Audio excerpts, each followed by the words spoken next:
Hey guys, Preeti here, and I've got a question for you.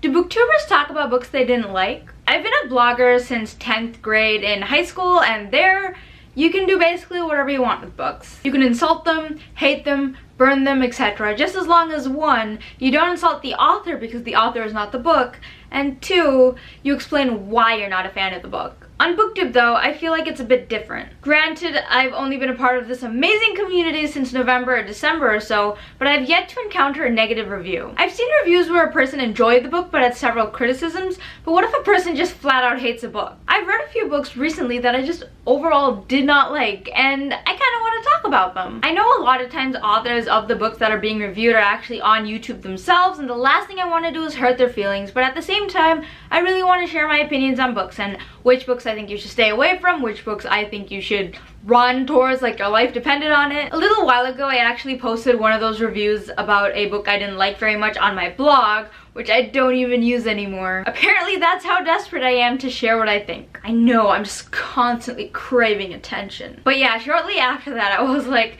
F the non-existent booktube rule that probably doesn't exist anyways outside of my head. If I want to talk about a bad book, I'm gonna talk about a bad book. So here with me today, I've got a couple of books that I didn't like so much, and also one that I just didn't know how to put into words for a review.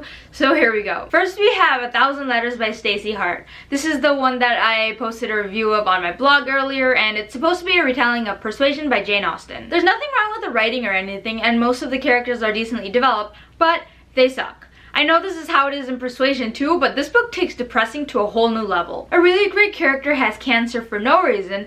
The guy treats the girl like shit while still claiming to love her, which, excuse me, no, is not what happens in Persuasion.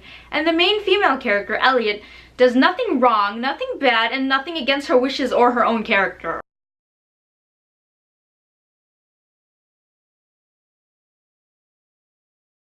This wasn't a love story, but an unhealthy relationship between two people who couldn't let go of the past.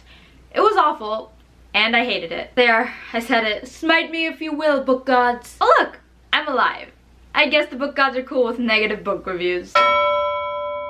Unscripted Jaspered by Ligia Gay Penaflor. I totally butchered that. I'm sorry. This book is really dark, which is weird because the main character is in middle school. There were a lot of awful characters in this, but that's what made the story what it was. There were certain abuse relationships in this book, and the one I hated the most was the mother-daughter relationship. The mother basically blackmailed her child by saying that no one would hire her as an actress if they found out about her reading disability, and I'm just like, no. I despise parents who don't take care of their children. There are a ton of other terrible things going on as well, including a potential perv, a lying manipulative director, and adultery.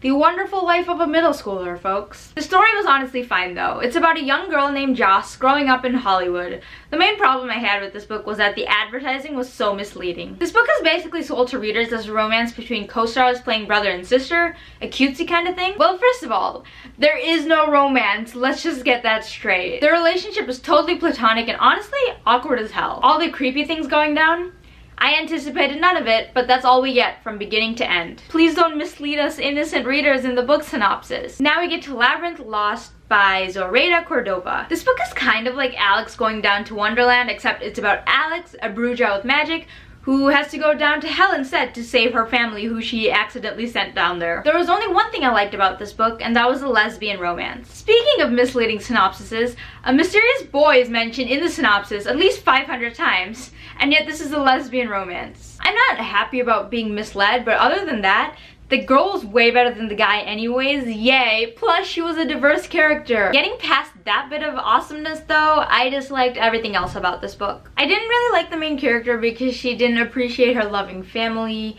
I didn't really care for the plot twist. I thought the magic was meh, and nothing in the story really pulled me in. It's definitely not a bad book, it's just not what I expected or wanted.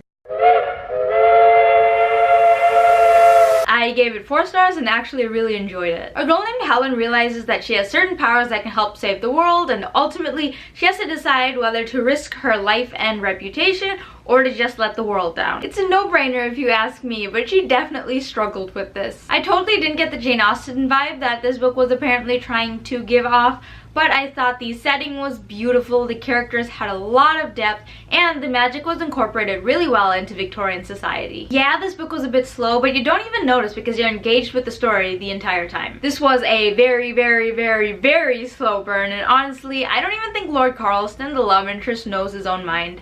Still, I'm very excited to see where their relationship goes in the next book. I feel like this book could have had more actual plot points instead of simply introducing us to the world, but I'm sure that'll be taken care of in the Dark Days Pact, aka book 2. And those are the mostly negative reviews. That wasn't too painful, right? I'm just so happy I can finally return these books to the library because I've had them for like 2 months now. Don't forget to subscribe to The Lone Reader to get notified every time I post a new video. Also, comment below on what you think on negative book reviews on YouTube. Do you think they're a good thing or a bad thing?